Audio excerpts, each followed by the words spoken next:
ब्रह्मचारी class हम हर सोमवार को 10:30 बजे से 11:30 बजे चर्चा करेंगे।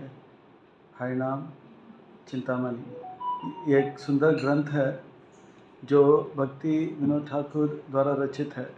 भक्ति विनोद ठाकुर अपने समाधि में वो घटना को स्मरण करते हैं जो चैतन्य महाप्रभु जगन्नाथपुरी में हरिदास ठाकुर से मिलकर जो संवाद किया, उस संवाद को यहाँ प्रस्तुत करते हैं। तो इस हरिनाम हरिनाम चिंतामणि ग्रंथ में बहुत सुंदर हरिनाम का महिमा है। इसमें 15 अध्याय है टोटल। तो एक एक अध्याय के अलग अलग नाम भी दिया गया है, बहुत सुंदर नाम दिया गया। तो आज हम पहला अध्याय की ओर नज़र डालेंगे और पहला अध्याय का नाम है, इसको बंगाली में नाम दिया है और अंग्रेजी में भी इसको नामकरण किया गया। यह ग्रंथ मूल बंगाली में है और भानुस्वामी महाराज और भक्तों के द्वारा से अंग्रेजी में भी इसको ट्रांसलेट किया गया। तो भक्तिविनोद ठाकुर जो हैं बहुत बड़े संत महात्मा, इसको छठा गोस्वामी भी कहते हैं, सेवंथ गोस्वामी कहते हैं। सेवंथ वह गृहस्थ तो थे पर फिर भी वो 24 घंटे पूरे भगवान की सेवा में व्यस्त रहते थे। तो ये है भक्तिविनोद ठाकुर और ये ग्रंथ जो है, इससे हम सीख सकते हैं कि किस प्रकार से हरिनाम और अच्छी तरह से करें ताकि हम सिद्धि को प्राप्त करें, कृष्ण प्रेम प्राप्त करें या प्रेम नाम को प्राप्त करें।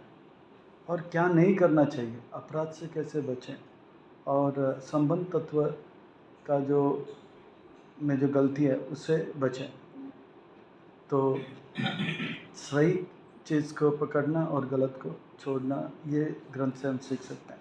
भक्तिविनोद ठाकुर का आराध्य जो विग्रह रहा, आज भी हम नवद्वीप मंडल परिक्रमा में जाएंगे तो गोद्रुम द्वीप में हम देखेंगे भक्तिविनोद ठाकुर का वो समाधि है, वो पुष्प समाधि है। तो वो पुष्प समाधि का नाम क्या है? वो ललिता सखी का जो कुंज है उस नाम से ये उनका जो है घर को नाम दिया है। उसे स्वानंद सुखद कुंज कहते हैं और वहाँ पे आप देखोगे गौर गदाधर होता है। भक्तिविनोद ठाकुर गौर गदाधर से बहुत प्रार्थना करते थे। भक्ति सिद्धांत सरस्वती ठाकुर गौर निताई को लाए, क्योंकि भक्ति सिद्धांत सरस्वती ठाकुर जो है वो प्रचार में करते थे और नित्यानंद प्रभु क्या है, प्रचार में मदद करते थे। सुरभि कुंज में नामहट खोले थे। तो मंगलाचरण छोटा सा है, उससे आरंभ करते हुए आगे बढ़ते हैं। तो पहला अध्याय में लगभग 83 जो है पद है, वो इसका आस्वादन करेंगे हम लोग। तो इस प्रकार से मंगलाचरण है। गदाई गौरांग जाया जानव जीवना, सीता अद्वैत जया शिवाशादि भक्त गणा। चैतन्य महाप्रभु गौरांग महाप्रभु का जय हो, गदाधर भगवान का भी जय हो, नित्यानंद प्रभु का भी जय हो। गदाई गौरांग, गदाई यानी कि गदाधर, और जैसे नित्यानंद को निताई बोलते थे, गदाधर को गदाई बोलते थे। गदाई गौरांग जय जानवा जीवन। जानवा का जीवन कौन है? जानवा का जीवन उनका पति है। जानवा का पति कौन है? नित्यानंद प्रभु।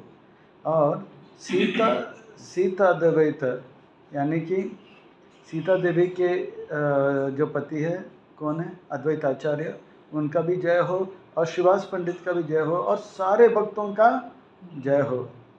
फिर सीधा जगन्नाथपुरी में आते हैं हम लोग।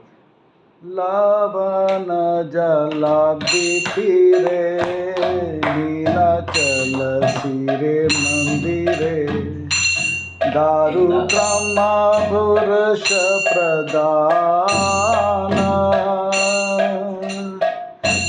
जीवन विस्तारिते हरे अर्च रूपे अवतारे भोग मोक्ष करे न प्रदान से धाम श्री चैतन्य मानवे करिते धन्य सन्यासी रूपे भगवान कलिते युग धर्म बुझाइते तारा मर्म काशी मिश्र गरे अधिष्ठाने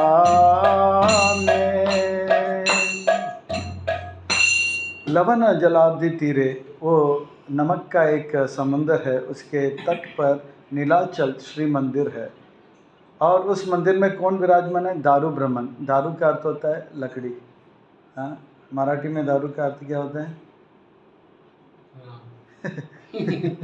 मराठी और हिंदी में दारू का अर्थ कुछ और होता है, और ये बंगाली में दारू का अर्थ होता है लकड़ी। दारू ब्रह्मन, भगवान को दारू ब्रह्मन, जगन्नाथ जी को दारू ब्रह्मन कहते हैं। जैसे भागवतम को कौन सा ब्रह्म कहते हैं? शब्द ब्रह्म। वेद को शब्द ब्रह्म कहते हैं। तो इस प्रकार से हरे कृष्ण महामंत्र को क्या बोलते हैं? वो नाम भगवान बोलते हैं, उसको नाम भगवान हरि। इस प्रकार से जगन्नाथ जी को दारू ब्रह्मन कहते हैं। तो वो कौन सा? लवन तीरे नीलाचल श्री मंदिरे दारू ब्रह्म पुरुष प्रधान है। वो पूर्ण पुरुषोत्तम भगवान जो है वहाँ पे उपस्थित हैं। जीवे निस्तारे हरि, कलयुग में खास करके ये जो है भगवान आते हैं, अर्च रूप धारण करते हैं, यानी कि लकड़ी के अर्च रूप में आते हैं। सारे जीव जो है भोग के इच्छा से यहाँ पे आए हैं। वो सब भोक्ता बनना चाहते हैं, पर भोक्ता कोई बन नहीं सकते, है ना। जो भोगने का प्रयास करता है वो दुखी हो जाता है, भोगी रोगी हो जाता है। केवल योगी जो है वो सुखी होता है, भोगी रोगी हो जाता है। तो भोग मोक्ष, जगन्नाथ जी का एक खासियत क्या है? वो तुरंत जीव को भोग की इच्छा से मोक्ष कराते हैं। भोग मोक्ष करे न प्रदान, तुरंत, और उनको सुख प्रदान करते हैं। यही सबसे बड़ा दुख है, भोग। जितना हम भोगेंगे उतना दुख मिलेगा, है ना। जितना हम भोगेंगे उतना दुख रोग होगा।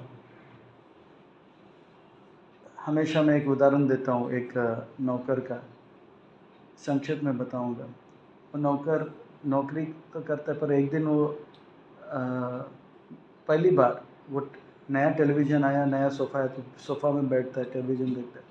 पर वो मालिक मोबाइल भूल गया था, वापस आ गया तो देखा तो खिड़की से, तो ये तो घर का मालिक मैं, पर ये सोफ़ा में बैठ के टीवी देख रहा है। आया और उसका पिटाई चालू किया, धड़ाधड़ धड़ाधड़ धड़ा। फिर बोला नहीं मैं, तो फिर बहुत देर मारने के बाद बोला नालायक, मैं मालिक हूँ, मैं भोगता हूँ, पर मेरा संपत्ति को आप भोग रहे हो। मारा उसको। फिर वो थोड़ी देर, बहुत देर रोया। 20 मिनट रोने के बाद वो हंसने लगा। बोला और मारा। अरे रोना चाहिए, तो हंसने लगा। फिर बोला क्यों हंस रहे हो? तो बोला मालिक, मैंने केवल आधा घंटा ये टेलीविज़न और सोफ़ा को भोगा, पहली बार। इससे पहले सेवा किया था, मेरा आधा घंटा पिटाई हुआ और बहुत आपने मारा। तो मैं यही सोचा था पिछले, वो तो सत्संग में जाता था नौकर, तो बोला मैं पिछले 30 साल से आप ये मकान को भोग रहे हो, और इसका असली मालिक जो है भगवान है। मुझे अगर इतना देर भोग करने के लिए इतना पिटाई हुआ, तो आप पिछले 30 साल से ये महल को भोग रहे हो, तो आपका पिटाई कितना होगा? तो सच्ची जितना भोग जो है वो कष्ट का कारण होता है, और ये भोग हमारे अंदर कूट कूट के भरा है। क्यों? क्योंकि हम भगवान को भोग करते हुए देखे। भगवान को भोग करने के अधिकार है, पर हमको सेवा करने का अधिकार है। कर्मानेव अधिकार। इसीलिए हम लोग तुलसी आरती में कहते हैं, यही निवेदन धरो सखी नमिदता करो, सेवा अधिकार दिए करो निज दासी। तो जगन्नाथ जी ये कर देते हैं। फिर चैतन्य महाप्रभु वही धाम में तुरंत, कलयुग में 500 वर्ष पहले कौन है? चैतन्य महाप्रभु है। सही धाम है, चैतन्य महाप्रभु आ गए, मानव शरीर को धारण करके हैं। और वो कैसे रूप में आए? सन्यासी के रूप में आए। स्वयं भगवान सन्यासी के रूप में आए, और सन्यासी के रूप में आते युग, कलयुग का जो युग धर्म है जो भगवत गीता का जो शिक्षा है वो सार रूप में उसका मर्म को प्रदान करते हैं। वो कहाँ पे आते हैं? काशी मिश्रा के घर पे। जगन्नाथ मंदिर के सामने जो छोटा सा गंभीरा करके एक स्थान है। काशी मिश्रा का घर बहुत बड़ा है, पर एक छोटा सा कमरे में भगवान रहते हैं। ये जो हॉल है इसका 1/4 से भी छोटा होगा। इतने जगह में भगवान रहते थे, रात के समय सोते थे। इसका बड़ा लीला है, अंतर्लीला में बहुत इसका आस्वादन ले सकते हैं, पर यही है भगवान वहाँ पे रहते थे। वहाँ पे रह के क्या करते? निज भक्त वृंद लिए, निज कल्पतरु लिए, कृष्ण प्रेम देन सर्व जाना, नाना मत भक्त मुके, भक्त कथा सुनी सुखे, जीव शिक्षा देना सोयता ने। वहाँ पर वो क्या करते थे? अपने भगवान जो भी लीला करते हैं, जैसे प्रबोधानंद सरस्वती महाराज बताए, जीव गोस्वामी पाद का प्रमाण देते हुए कहते हैं कि भगवान जो भी लीला करते हैं किसके साथ करते हैं? मुक्त संगों के साथ करते हैं। हाँ, नाना भक्त क्या करते हैं? जीवन निज भक्त वृंद लिए निज कल्पतरु, कृष्ण प्रेम। अपने भक्त जो कि मुक्त हैं उनके साथ लीला करते हैं, और उस लीला में क्या करते हैं? वो उन भक्तों के द्वारा, उन भक्तों के मुख से जो है भक्ति का शिक्षा जो है वो सुनते हैं। भगवान वास्तव में सबको ज्ञान देते हैं, तो किसके मुख से? अलग अलग भक्तों से उन्होंने शिक्षा लिया। ये भगवान का स्वभाव है। भगवान भक्तों को श्रेय देना चाहते हैं। भक्त का कर्तव्य है कि भगवान का यश को फैलाना, पर भगवान जो है शुद्ध भक्त, प्रेमी भक्तों का यश को गाता है। तो रामानंद राय के मुख से भगवान ने रास का जो रहस्य है, रस तत्व है, उसका आस्वादन किया। रस तत्व के बारे में चैतन्य महाप्रभु पूछे और बोले कौन? रामानंद राय। और इसी प्रकार से सर्वभौम भट्टाचार्य उनको 7 दिन 7 रात तक कथा सुने और बाद में उनको बदल दिए, और वही सर्वभौम भट्टाचार्य जो मायावादी था उनके मुख से असली मुक्ति क्या है उसके बारे में सुने। ठीक है, इस प्रकार से सर्वभौम भट्ट। और रूप गोस्वामी पाद के मुख से रस तत्व के अलग अलग जो है विज्ञान है वो सुने, और हरिदास ठाकुर से हरिनाम का महिमा सुने। तो इस प्रकार से नाम तत्व के बारे में हरिदास ठाकुर से सुनते हैं। अब ये जो है कैसे होता है उसको भक्ति विनोद ठाकुर कहते हैं। एक दिन भगवान समुद्रे करिया स्नान, सिद्ध बाकुल हरिदासे, मिली आनंदित मने, जिज्ञासीला सयतने, किसे जीव तारे अनायसे।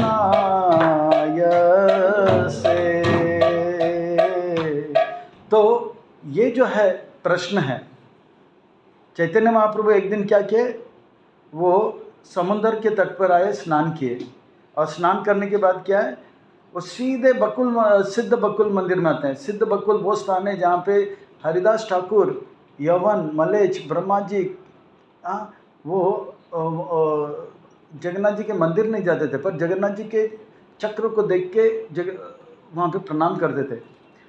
पर वहाँ पे इतना धूप था, फिर एक दिन चैतन्य महाप्रभु आए तो देखा धूप में जपा कर रहे थे, तो उनके लिए कुछ करना चाहिए।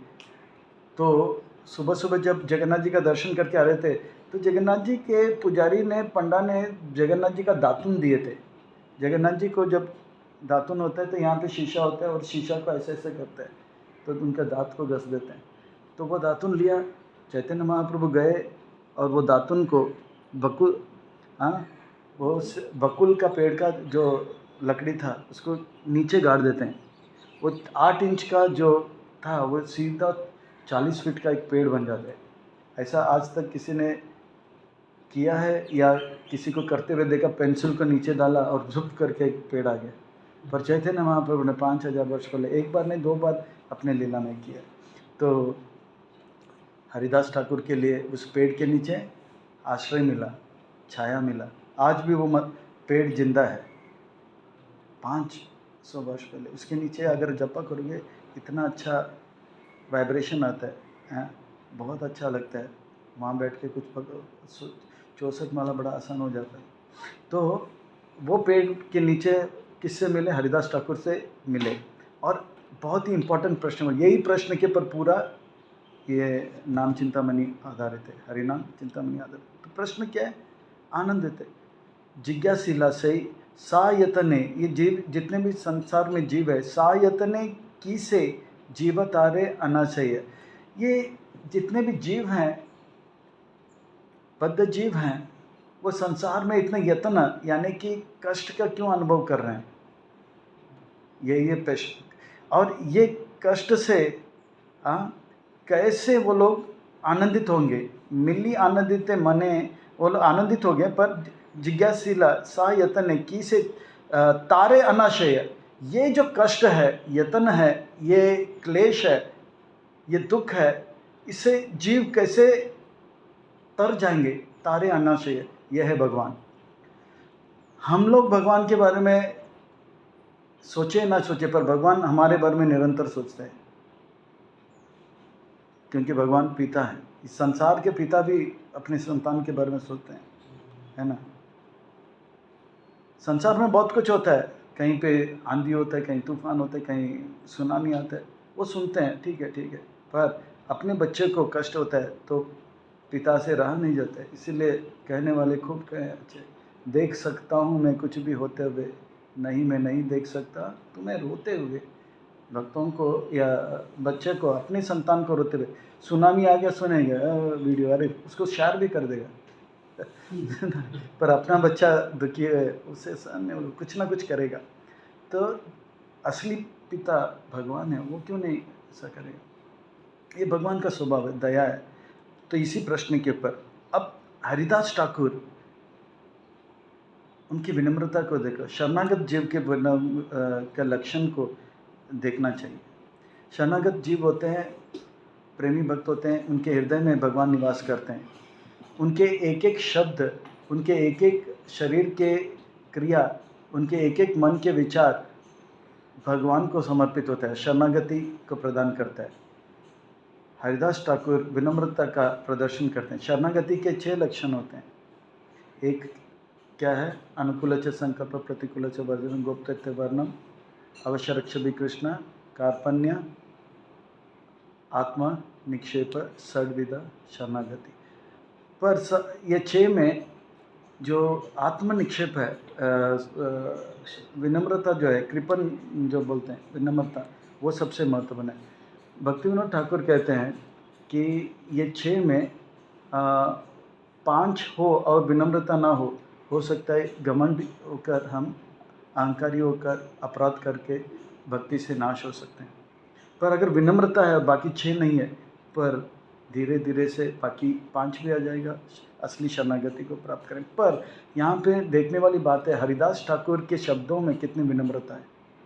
प्रभु चरण धरी अनेक विनय करी, कलद आशु पुलक शरीरा, हरिदास महाशय कांदिते कहे, प्रभु तब लीला सुभा।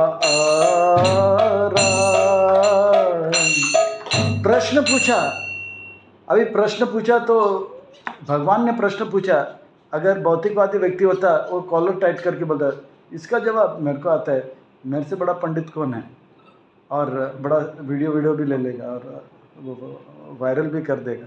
देखा कितना अच्छे स्टाइल से हमने जवाब दिया। पर हरिदास ठाकुर वो रोने लगे ये विनम्रता का लक्षण होता है। हाँ, और भगवान के उनके रोंगटे जो है खड़े हो गए और उनके आंसू आने लगे, पुलक का शरीर है और रोंगटे खड़े हो गए और गदगद होने लगे और चैतन्य महाप्रभु के चरणों को पकड़ लिया जोर से और वो बोलने लगे, प्रभु तब लीला सुगंभीर। सु यानी कि बहुत जो है गंभीर है। कैसे समझ सकता हूँ? आप ज्ञानी हो पर मेरे जैसे मूर्ख से आप प्रश्न पूछ रहे हो, मेरे जैसे मूर्ख से आप प्रश्न पूछ रहे हो। तो वो अपनी मूर्खता को, अपने विनम्रता का प्रदर्शन यहाँ पे हो रहा है। अमी आति अकिंचन नाही मोरा विद्याधन, तब पाद अमर संभाल, एन अयोग जने प्रश्न करी आकरणे, भला प्रभु हबे की बफल, भला प्रभु हबे की बफल। तो बोलते हैं मैं तो अकिंचन हूँ, मेरे पास तो कुछ भी नहीं है। किंचन आने की कुछ होना, धन होना, पर मैं तो अकिंचन हूँ, मेरा कुछ नहीं है। ये इसका एक और भाव है कि मेरा कुछ नहीं, सब कुछ भगवान का है। इस प्रकार का हृदय से उनका भाव होता है। मेरे पास ना तो विद्या का धन है, मेरा तो एक ही संपत्ति है, वो है आपका चरण कमल। मेरा एक ही संपत्ति है, वो चरण को पकड़ के बोल रहे हैं, एक ही संपत्ति है, वो आपका चरण कमल। और आपने इतना बड़ा विद्वान होकर आपने एक मूर्ख से एक प्रश्न पूछा, अब इसका परिणाम क्या होगा?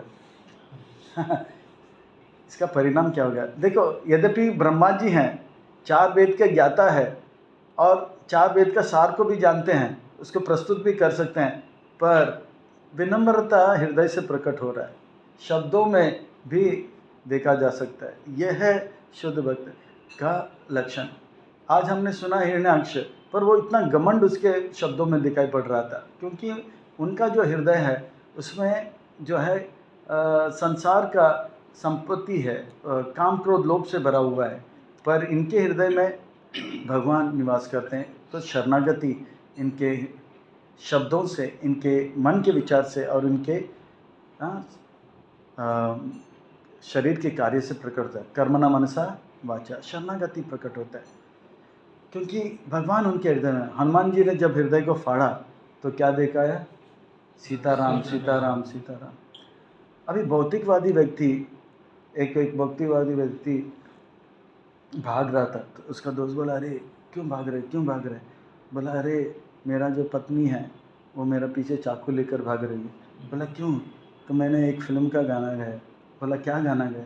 बोला कि चीर के देखो दिल मेरा तो तेरा ही नाम लिखा होगा। तो वो चाकू लेके चल। इसलिए भक्तों, ये हिंदी फिल्म और इंग्लिश फिल्म के गाना ज़्यादा सुनना नहीं चाहिए। अभी देखो बेचारा का हाल ख़राब हो गया, हाँ गे ना। तो उसका बहुत साल पहले एक विज्ञापन निकला था, एडवर्टाइजमेंट। वो विज्ञापन में एक व्यक्ति हनुमान का नकल करते हुए हृदय फाड़ता है। तो हृदय फाड़ता है तो हृदय के क्षेत्र से निकलता है एक लिम्का का बोतल। तो लोकनाथ स्वामी महाराज बोल रहे थे, ये है संसार के लोग। अगर इसके हृदय में लिम्का होगा, हाँ, वो लिम्का के बारे में सोचेगा और लिम्का पाने के लिए शरीर का कार्य करेगा, और जो भी बात करेगा लिम्का के बारे में बात करेगा। उसका गति क्या होगा? अगले जन्म में वो लिम्का के फैक्ट्री में कीड़ा बन के लिम्का के बोतल में जन्म लेगा। तो पर संसार के लोग जो बातें करते हैं ना, उसमें काम क्रोध सब भरा हुआ रहता है, क्योंकि उसमें प्रेम नहीं है, भगवान से प्रेम नहीं है। पर यहाँ पर जो है हम लोग देख सकते हैं कि प्रेम से भरा हुआ है। किसका? तो इसलिए इनके एक एक शब्द जो है प्रेम से भरा हुआ है, शरणागति का लक्षण है, विनम्रता का लक्षण है। तो बोलते हैं, हरिदास ठाकुर तुरंत पहचान लेते हैं कि चैतन्य महाप्रभु केवल सन्यासी नहीं, चैतन्य महाप्रभु केवल सन्यासी नहीं, मनुष्य ही नहीं, वो सन्यासी ही नहीं, वो भगवान है। तुरंत पता लगता है। क्यों? क्योंकि वो 4 प्रकार का जो अनर्थ है उससे निवृत्त है। हमने जो आज बताया एक एक है तत्व विभ्रम होना, या अपराध से वो मुक्त है, असत तृष्णा में नहीं है, हृदय दौर्बल भी नहीं है। तो इस प्रकार से वो तुरंत पहचान, आप तो भगवान है, तुमी कृष्ण स्वयं प्रभु, जीव उदारिते विभो, नवदीप धाम अवतार, कृपा करी रंग पाया, राख मोर गौर राया, तबे चित प्रफुल्ल हमारा। आप तो साक्षात भगवान कृष्ण हो, आप इस जगत के जीव के उद्धार के लिए आप आए हो, आप विभु हो, आप सबसे श्रेष्ठ हो। आप कहाँ पे आए? नवद्वीप में आए। आप मेरे पे कृपा करो, हाँ कृपा करो रंगे पाए, आप मुझ पे कृपा करो, मुझ पे दया करो, हे गौरांग, हे महाप्रभु, आप मेरा रक्षा करो, राके मोरे गौर राया तब चिते। अब ऐसे शब्द मेरे मुख से निकालो जिससे कि आप जो है मुझे पर कृपा करो और मुझे आनंद जो है प्रदान करो। तब चित्ते प्रफुल्ल अमार, मेरे हृदय में आनंद दिलाओ।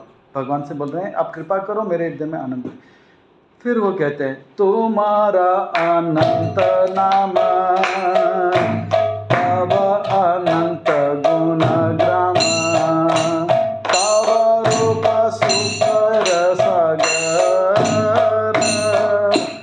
अनंत तुम्हारा लीला, कृपा करी प्रकाशिला,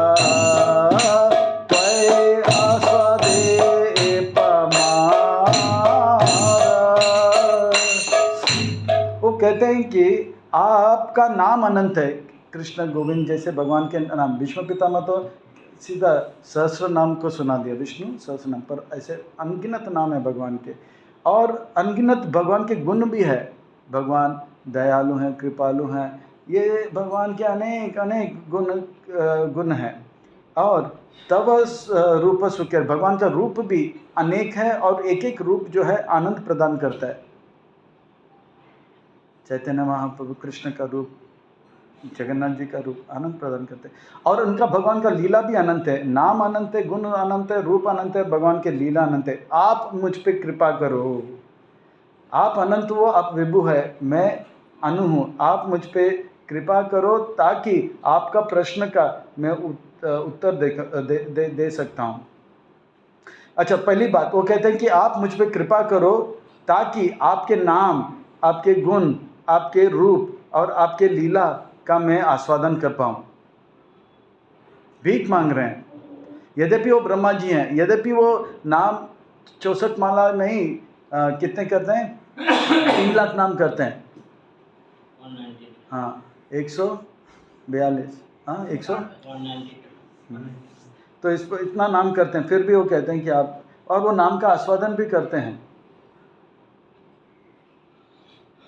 फिर भी वो कहते हैं मुझे आपके अनंत नाम रूप गुण लीला को आस्वादन करने का कृपा कीजिए मेरे पर। क्यों? फिर बोलते हैं, फिर वो भगवान को पहचाने और भगवान से कहते हैं आप तो सूर्य के समान हो, कृष्ण सूर्य समान, और मैं सूर्य का किरण में आने वाला एक छोटा सा बिंदु हूँ।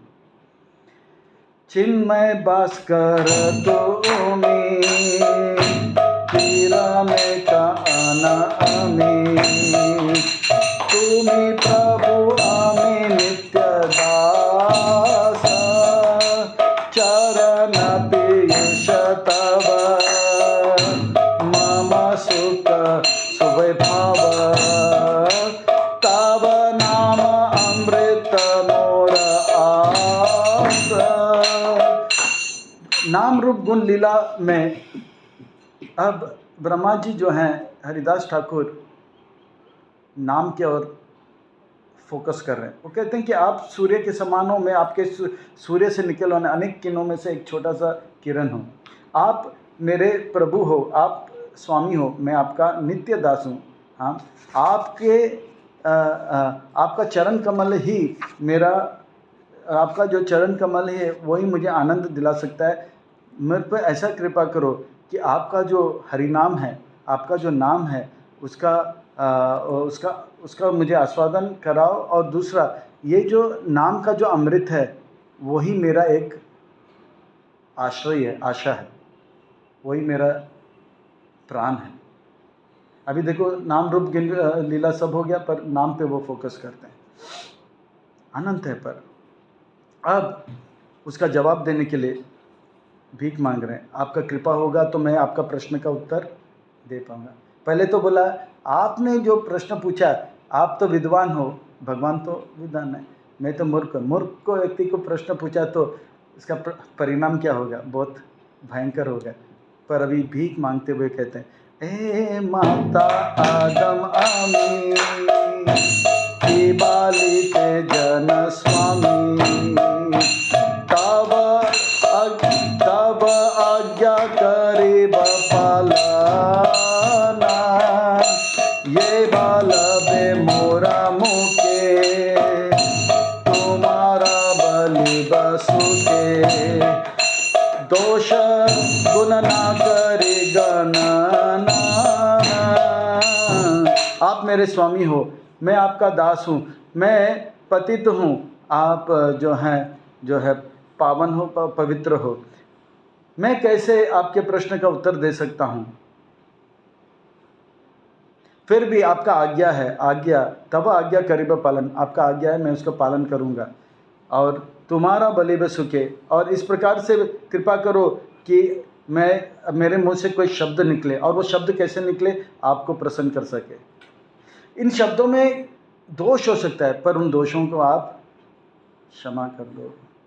आप पर को मत, ये सही बोला ये गलत बोला, पर ऐसे पर को मत। इस प्रकार का विनम्रता हरिदास ठाकुर के चरित्र से प्रकट हो रहा है। तो ये है शरणागति। पर अब हरिदास ठाकुर वास्तव चीज़ पे आते हैं। वो शुरू करते हैं, हरिदास ठाकुर कौन है? ब्रह्मा जी हैं, और ब्रह्मा जी के पास सारा ज्ञान है, 4 वेद का ज्ञान है।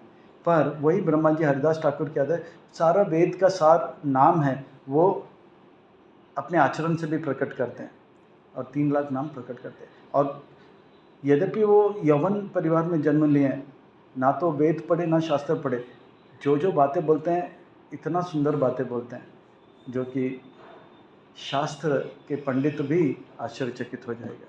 अब शुरू करते हैं कृष्ण तत्व से। एक बार कृष्ण को समझ गए तो सब कुछ समझ में आ गया। प्रभुपाद जी का प्रवचन आप सुबह सुन रहा था, उसमें तस्मिन, भगवान को अगर जानेंगे तो सब कुछ हम जानेंगे। भगवद गीता के 15वें अध्याय के 19वें नंबर श्लोक, वो कैसा होता है? भगवद गीता के 15वें अध्याय के 19वें नंबर श्लोक, यश, बहुत ही सुंदर श्लोक है। उसमें कहते हैं कि भगवान, अगर आपको हम जान लेंगे तो सब कुछ जान लेंगे। वही बात अगर असम्मूढ़ो जानाति पुरुषोत्तम। अगर भगवान को जान जाएगा, भगवान स्वयं करें, अगर हम भगवान को जानेंगे कि वो पुरुषोत्तम है तो हम सब कुछ जान जाएंगे। तो प्रभुपाद जी बड़ा सुंदर उदाहरण देते हैं। उन दिनों में अमेरिका में निक्सन प्रेसिडेंट होते थे। तो अगर प्रभुपाद जी कहते मेरे को अमेरिका के बारे में कुछ मालूम नहीं, पर मैं निक्सन के पास जाऊं और बैठ जाऊं और मैं पूछूं, हाँ, तो निक्सन तुरंत 1 दिन में या 2 दिन में पूरा बता देगा अमेरिका में क्या क्या है, अमेरिका का शासन कैसे होता है। या आज मेरे को इंडिया के बारे में कुछ पता नहीं, पर मैं मोदी जी के पास रहूँगा, वो बता देंगे इस प्रकार से इतना इतना प्रांत है, इतना इतना यह है, और इस प्रकार से शासन कर रहे हैं। इसी प्रकार से कोई भगवान को अगर जान लेगा तो भगवान से बातें करते करते भगवान उनको सारा ज्ञान भी दे देगा। तो इसके लिए ज़्यादा जो है, इसलिए यहाँ पे कहते हैं कि भगवान के बारे में बताते, कृष्ण तत्व को बताते। तो कृष्ण तत्व क्या है, और इस संसार में कृष्ण से ही सब कुछ आता है। ये पूरा अध्याय अभी जो है 4 तत्व में देखा जाएगा। एक है विभु, यानी कि भगवान, और विभु से निकलता है वैभव। विभु से क्या निकलता है? वैभव। भगवान विभु है, कृष्ण तत्व यानी कि भगवान विभु है। वैभव तीन वैभव बोलते हैं। वो क्या है? अंतरंग शक्ति, बहिरंग शक्ति और तटस्थ शक्ति। तो उसी को चिद वैभव, अचित वैभव और जीव वैभव, ये तीन वैभव जो है विभू से निकलता है। किससे निकलता है? जैसे वसुदेव से वासुदेव निकलते हैं, जैसे कीर्तिदा से कार्तिका आती है, इसी प्रकार से विभू से वैभव आता है। तीन वैभव है। एक है चिद, चिद यानी कि चेतना वाला, स्पिरिचुअल। दूसरा अचित यानी कि जड़, ठीक है। इसमें इसको कुछ होता नहीं है, ये जड़ वैभव है। और क्या है? जीव वैभव। ये तीन निकलते हैं। इसी को थोड़ा विस्तार में बताएंगे। पर मेरा प्रश्न आप सबसे है, बड़े ध्यान से सुनिए और इस प्रश्न का उत्तर आपको देना है। इस अध्याय का नाम है हरिनाम का महिमा। और पूरे अध्याय में ध्यान से सुनिए, हरिनाम के बारे में लास्ट में थोड़ा सा बताते हैं। तो ये अध्याय का नाम हरिनाम का महिमा क्यों पड़ा, ये उत्तर आपको देना है। तो चलिए कृष्ण तत्व के बारे में सुनते हैं, हरिदास ठाकुर क्या कहते हैं। तो कृष्ण तत्व के बारे में हरिदास ठाकुर कह रहे हैं कि हाँ, एकमात्र इच्छामय कृष्ण सर्वेश्वर, नित्य शक्ति योगे कृष्ण विभु परात्पर। कृष्ण पूर्ण पुरुषोत्तम भगवान है। कृष्ण जो है एक व्यक्ति है और वो पूर्ण पुरुषोत्तम भगवान है, और उनसे ही सब कुछ निकलता है, और उनका कोई दूसरा नहीं है, द्वितीय नहीं है। और वो जो भी इच्छा करता है वो तुरंत पूरा हो जाता है। भगवान जो भी इच्छा करता है वो, और कृष्ण जो है नित्य है और उनके शक्ति भी नित्य है। कृष्ण नित्य है और नित्य शक्ति योगे कृष्ण, और कृष्ण सारे उनके जितने भी शक्ति निकलते हैं वो शक्ति के वो स्वामी हैं। और कृष्ण जो है विभु परा